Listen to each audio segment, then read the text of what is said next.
આપણી સાથે જોડાઈ ગયા છે. તૃપ્તિ, ગુડ મોર્નિંગ. કઈ રીતે આજે અપડેટ આવતી દેખાડી રહી છે બ્રોકરેજ હાઉસીસના રડાર પર કયા સ્ટોક્સ? ગુડ મોર્નિંગ ચાંદની. આપણે જોયું છે કે આજના ડેફિનેટલી બ્રેકિંગ સમાચાર ટીસીએસના જે પરિણામ આવ્યા છે અને ખૂબ સારા પરિણામ તેમણે જાહેર કર્યા છે, તેના પર જ બ્રોકરેજ હાઉસના રિપોર્ટ આવ્યા છે, તેના પર નજર કરી લઈએ. તો ઓવરઓલ પહેલાં હું બતાવી દઉં છું કે કોણે કેટલા ટાર્ગેટ્સ અને કેવા રેટિંગ્સ આપ્યા છે. શરૂઆત આપણે નુવામાંથી કરીએ. નુવામા તરફથી આપણને બાય રેટિંગ જોવા મળ્યા છે. લક્ષ્યાંકના ફ્રન્ટ પર નજર કરશો તો ₹4,800 પ્રતિ શેર તેમને આપ્યા છે. જેફરીસ તરફથી પણ આપણને ખરીદારીની સલાહ જોવા મળી છે. લક્ષ્યાંક પર નજર કરીએ તો તેમને ₹4,615 પ્રતિ શેર આપ્યા છે. યુબીએસસી તરફથી પણ આપણને બાય રેટિંગ જોવા મળ્યા છે. લક્ષ પર નજર કરીએ તો ₹4,600 પ્રતિ શેર તેમને જોવા મળ્યા છે. પરંતુ સિટી તરફથી આપણને સેલ રેટિંગ જોવા મળ્યા છે. લક્ષ પર નજર કરો તો ₹3,645 પ્રતિ શેર છે. ત્યાં જ નુવામા તરફથી ન્યુટ્રલ રેટિંગ જોવા મળ્યા છે. નોમુરાએ ન્યુટ્રલ રેટિંગ આપ્યા છે અને લક્ષ પર નજર કરીએ તો તેમને ₹3,860 પ્રતિ શેર આપ્યા છે.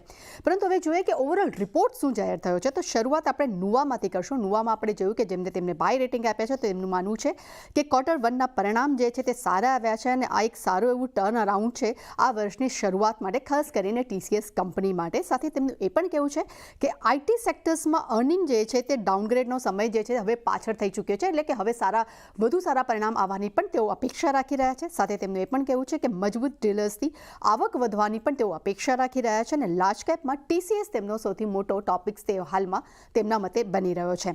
જેફરીસ તરફથી પણ આપણે જોયું, ત્યાં પણ આપણને બાય રેટિંગ જોવા મળ્યું છે. તેમનું માનવું છે કે પહેલા ક્વાર્ટર્સના પરિણામ અનુમાનથી ખૂબ જ સારા આવતા જોવા મળ્યા છે. ખાસ કરીને વર્ટિકલ્સ અને માર્કેટ જે છે તેમાં એક ગ્રોથ જોવા મળ્યો છે. નેટ હાયરિંગમાં 7 ત્રિમાસિકના એટલે કે 7 ત્રિમાસિકના ઉચ્ચતમ સ્તર પર તમને આ નંબર્સ જોવા મળ્યા છે. સાથે એમનું એ પણ કહેવું છે કે કંપનીની આવક જે છે તે અનુમાનથી ખૂબ જ સારી આવી છે અને શેર્સમાં નિફ્ટીની સરખામણીએ ખૂબ જ મજબૂત વેલ્યુએશન ટીસીએસના જોવા મળી રહ્યા છે.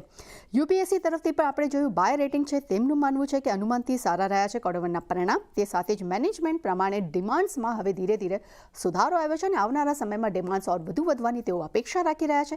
સાથે તેમનું એ પણ એક કહેવું છે કે એક વધુ અગર પરિણામ સારા આવે છે તો હજી રેટિંગ તેઓ કરી શકશે. ત્યારબાદ સિટીનો મત જાણશું. આપણે જોયું કે સિટીએ સેલ રેટિંગ આપ્યા છે, પરંતુ તેમનું કહેવું છે કે Q1ની આવક જે છે તે અનુમાનથી ખૂબ જ સારી આવી છે.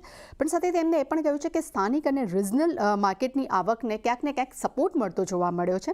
પરંતુ માર્જિનના આંકડા જે છે તે પણ અનુમાનથી સારા આવ્યા છે. લગભગ 24.7% માર્જિન્સ આવતા જોવા મળ્યા છે. પરંતુ તેમના તરફથી આપણને સેલ રેટિંગ જોવા મળ્યા છે. અને ત્યારબાદ નોમુરાનો મત જાણશું ટીસીએસ પર. તેમનું શું કહેવું છે, કારણ કે તેમને ન્યુટ્રલ રેટિંગ આપ્યા છે. તેમનું કહેવું છે કે FY 25-26 દરમિયાન EPS જે છે તે 1.2 થી 1.5% પર વધ્યા છે. પરંતુ લાર્જ કેપ કંપનીઓમાં ઇન્ફોસિસ અને વિપ્રો તેમના ટોપિક્સ છે. એટલે બધા જ આપણને બ્રોકરેજ રિપોર્ટ જોવા મળ્યા છે અને ડેફિનેટલી પરિણામ તો સારા આવ્યા છે અને બ્રોકરેજ હાઉસ પણ સારા આવ્યા છે ઓવરઓલ. એટલે જોવાનું રહેશે કે હવે ટીસીએસ આજે કેવું આઉટપરફોર્મ આપે છે કે નથી આપતું.